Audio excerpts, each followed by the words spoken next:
Welcome back. Today we are going to talk about the concept of measurements and about levels of measurement and about variables. Well, the first question that I would like to ask you is, what do we call these? We would all agree that these are pens in my hand, right? So we've agreed to call this a pen. So that is the attribute of it. Now, this is one pen. That means we're going to say it's one pen and we're going to write it as one like this here. Now suppose I'm holding these two like this. Now I ask you, how many pens do I have? You're going to say 2, and you're going to write it with the symbol like this. And this is 3, and so on and so forth. Now what have we done?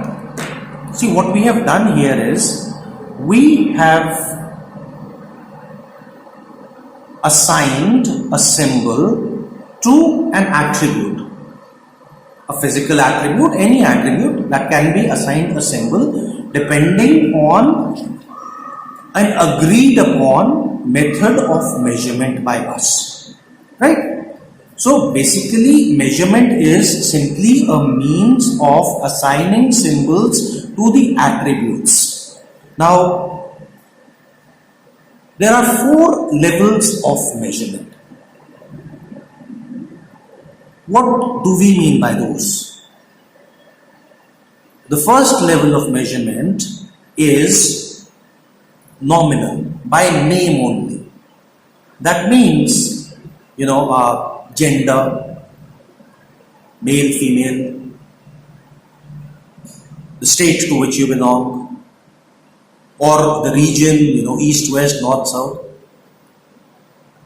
The second level of measurement is ordinal. It follows a particular order: mild, moderate, severe. Moderate is more than mild, severe is more than moderate. But the differences have no meaning. For example, the gap between mild and moderate is may or may not be the same as the gap between moderate and severe, and so on.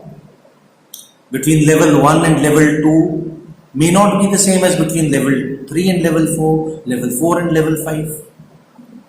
Right? The third level of measurement is interval measurement. Now the best example of this is the temperature scale, Fahrenheit and Celsius. So there is an order, definitely. More is higher. The differences have a meaning, but 100 degrees Fahrenheit is not twice as hot as 50 degrees Fahrenheit. In simple words, this measurement level does not have a 0.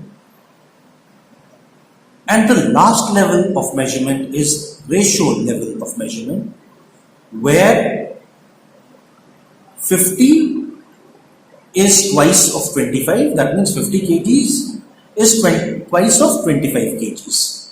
And 100 kgs is twice of 50 kgs. So it has a 0. That is, it has a starting point. Now, why are we talking about all these? Why do we talk of levels of measurement? Well, levels of measurement are essential because we are going to compare different groups. We are going to draw meaningful conclusions about groups, about things, and therefore for making them comparable, what we need to be doing is to have the same metric or the same rubric for each and every group. Now that is the basis of research methods, and that is the basis of our levels of measurement. Now what is a variable? A variable is anything which can take a number of values. So you can have a constant which is just one fixed number, and you have a variable. Variable means it can take a series of numbers to it. It could be 1, it could be 2, it could be 5, it could be 6. On the other hand, a constant is 3 is a constant. It will always remain a 3. A variable is represented by, let's say, x can assume a value of 1, it can assume a value of 2, it can assume a value of 3, it can assume a value of 5. Why do we want to classify, and why do we want to actually, put every attribute into a particular level of measurement? The reason for it is there are different methods to describe and to compare different types of variables. We'll be discussing it more in our next class. Thank you so much.